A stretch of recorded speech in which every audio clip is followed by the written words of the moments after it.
Panorama group, जो सोचता है वो करता है। आपके अपने सपनों का आशियाना।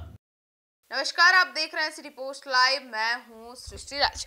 लालू यादव के परिवार में चल रहे विवाद अब महज सोशल मीडिया या राजनीतिक गलियारों तक सीमित नहीं है, बल्कि यह मामला बिहार राज्य की महिला आयोग की निगाह में आ चुकी है। तेजस्वी यादव की बहन रोहिणी आचार्य द्वारा हाल ही में लगाए गए आरोपों को महिला आयोग ने गंभीर, संवेदनशील और उत्पीड़न की श्रेणी का मामला बताया। यह संकेत है कि यदि पीड़ित पक्ष से औपचारिक शिकायत या आवेदन प्राप्त होता है तो यह विवाद को कानूनी और संस्थागत जांच प्रक्रिया का सामना करना पड़ सकता है।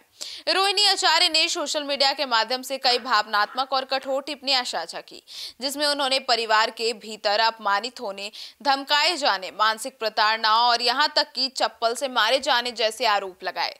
महज राजनीतिक बयान की बजाय यह अब एक व्यक्तिगत, पारिवारिक और मानसिक स्वास्थ्य से जुड़ा मामला बन गया है, जिसने पूरे राज्य में चर्चा छेड़ दी है। लालू परिवार बिहार की सबसे प्रभावशाली राजनीतिक इकाइयों में से एक है, इसीलिए इस विवाद को राजनीतिक, समाज और मीडिया तीनों स्तरों पर हलचल पैदा कर दी है।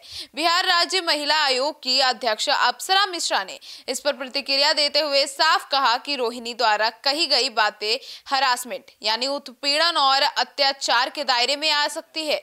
उन्होंने यह भी स्पष्ट किया है कि यदि रोहिणी औपचारिक आवेदन देती है तो आयोग तत्काल संज्ञान लेकर प्रतिक्रिया शुरू करेगा। यह बयान इस मामले को निजी विवाद से हटाकर विधिक और संवेदनशील दायरे में ले आता है।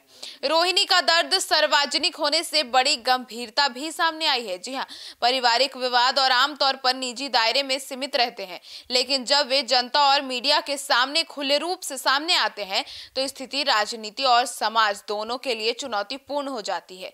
रोहिणी पहले भी पार्टी और परिवार को लेकर आक्रोशित, नाराजगी और अंदरूनी असहमति जताती रही हैं, लेकिन इस बार उनके शब्दों की गंभीरता ने नेशनल लेवल पर इमोशनल और सोशल यूजर्स लोग जो हैं उनके अंदर एक छाप छोड़ गई। सोशल मीडिया पर उनके समर्थक में बड़ी संख्या में लोग भी सामने आए, जिनने यह साबित होता है कि मामला सहानुभूति और नैतिक समर्थन प्राप्त करने लगा है।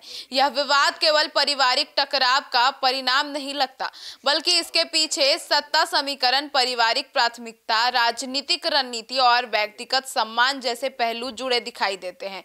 परिवार में लंबे समय से चल रहे मतभेद की चर्चा कई बार सामने आ चुकी है, लेकिन इस बार मामला भावनात्मक और मानसिक प्रताड़ना के स्तर पर उठ गया है, जो चिंताजनक है। निष्कर्ष यह निकलता है कि यदि रोहिणी आचार्य इस मामले में महिला आयोग के पास औपचारिक शिकायत दर्ज करा देती हैं, तो यह मामला जांच, बयान, काउंसलिंग, मध्यस्थता और संभवतः कानूनी प्रक्रिया तक जा सकता है। इससे न केवल परिवार पर बल्कि राजद की छवि, पार्टी नेतृत्व और राजनीतिक भविष्य पर भी असर पड़ सकता है। अब यह देखना महत्वपूर्ण होगा कि क्या रोहिणी औपचारिक शिकायत करेंगी, क्या परिवार समाधान की दिशा में आगे आएगा, या मामला और अधिक सार्वजनिक और राजनीतिक रूप से आगे बढ़ेगा। स्थिति फिलहाल गंभीर है, संवेदनशील है और निर्णायक मोड़ पर है। आपकी क्या राय है, कमेंट सेक्शन में जरूर बताइएगा। धन्यवाद।